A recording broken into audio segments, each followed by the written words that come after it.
Hey everyone. Well, another day, another cup of citrus stew, and talking about another game I've tried to get my mind where my body is. Off the streets and off of rather troubling headlines. So let's talk about the upcoming I mean in game Star Trek Voyager Across the Unknown, which entered early access on PC last summer in time for the show's 30th anniversary and is releasing on PC, a Switch 2, Xbox Series, and PlayStation 5 in time for the 60th anniversary of the entire franchise. And that's the PS5 version we're talking about today. So, let's begin. The game is developed by little-known studio Game Excite and published by Daedalic. And even though their development arm shut down in the latter case after that terrible Golem game, I'm not gonna hold that against them. That's good. The game is like a survival strategy, a title with some roguelite elements that follows the main storylines of the hit TV show relatively closely. I mean, like they give you the entire first scenario here in this demo, which is based on the show's feature-length pilot, Caretaker, and someone who actually saw all the show, all that pilot when I was very small when it first came out. It's definitely fascinated me over its run, and in many ways it still does. Its approach to speculative fiction, and even though at the time and to an extent sense of discourse around it's been all over the place, it does have its fans, like more. And one of the major selling points is that you can alter certain events and it took place in new and unique ways, and you would have to live with those events throughout the rest of the game. Here, however, I actually did try my best to recreate the storylines of the show, those pilots, where, especially the approach of negotiate with people if I can, and engage in direct conflict if I must. I mean, developers have admitted in their their game logs that they've taken influence from some of my favorite Trek games in years past, including, but not limited to, Legacy on 360 and PC.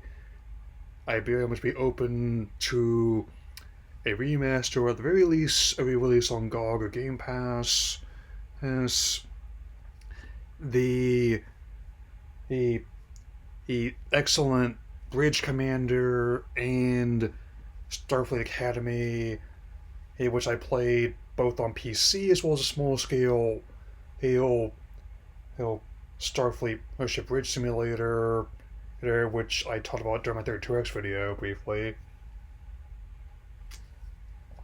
I mean, it's different from other similar games in a good way, where you actually had to physically target specific systems like shields, weapons, and thrust, among others, and also have to repair elements bit by bit. I mean, it definitely seems daunting at first, but that's kind of why I like it. Like some of those earlier ones on PC and console, you actually really had to think like a Starfleet officer when to play it.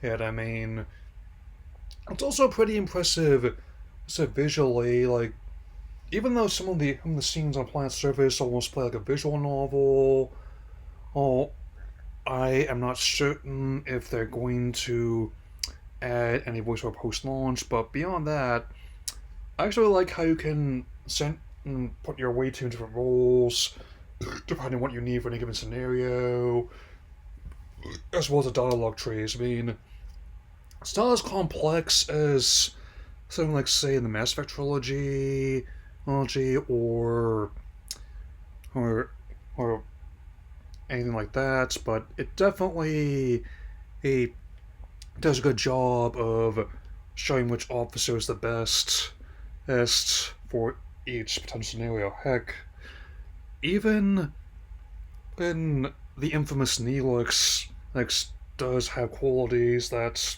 are useful in this one. It took me about the same amount of time it would take to actually watch the Caretaker pilot, about an hour and a half at least. I don't know if they're going to be able to transfer your progress over to the full version when it launches in February, but I would appreciate it if I could. I mean, which is always nice whenever a demo does that as a way to entice your purchase there.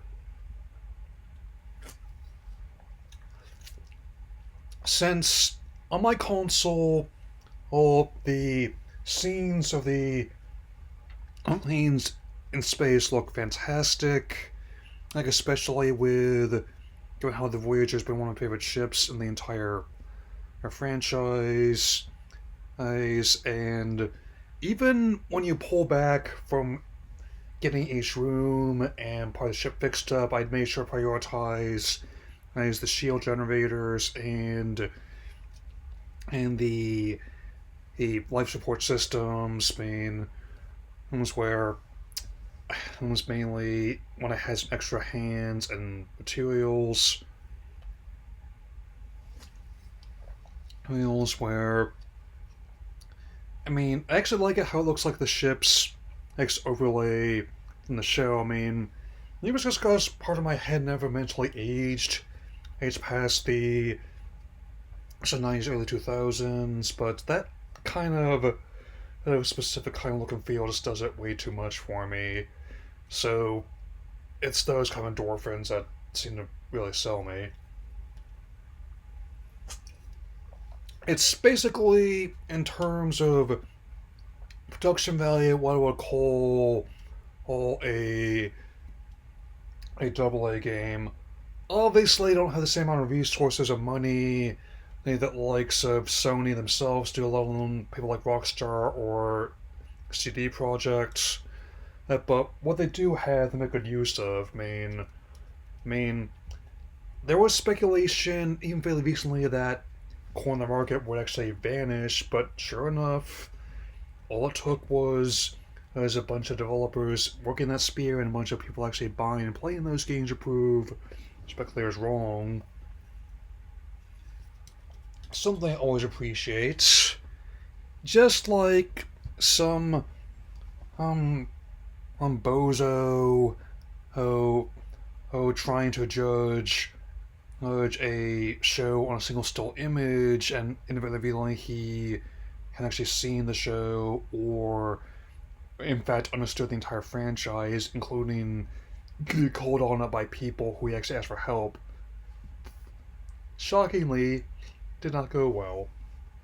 While I'll definitely be keeping an eye on the full release, he's next month. I mean, especially given how the game is going to, who definitely not gonna be the biggest one, and given how it's gonna be launching right before Resident Evil Requiem comes out, and also a whole slew of other titles. Like February may not be the biggest month for games typically, but it is definitely a title to keep an eye on. I think this could easily be the best Voyager game, if not the best overall Trek game, since Elite Force on PC, which was basically like a starter version of Unreal. Every bit as awesome as it sounds for those who haven't not played it. And I'm also pleasantly surprised to see that it also is getting a Switch 2 version, And I was personally 50-50 on whether or not like the Switch could run it, especially given how long ones I openly admitted to play from years past could basically run a toaster at this kind of rate of progression. But again, it's definitely a one I'll be watching. Much like how I will be addressing like the Mario Galaxy next Mario Galaxy movie direct after streams. I don't expect like a full on direct until February the earliest. But first, I have some unfinished business with another business take on a beloved 90s television show of mine. That'll be all for now. I'll see you all again soon. Live on and prosper. Hmm.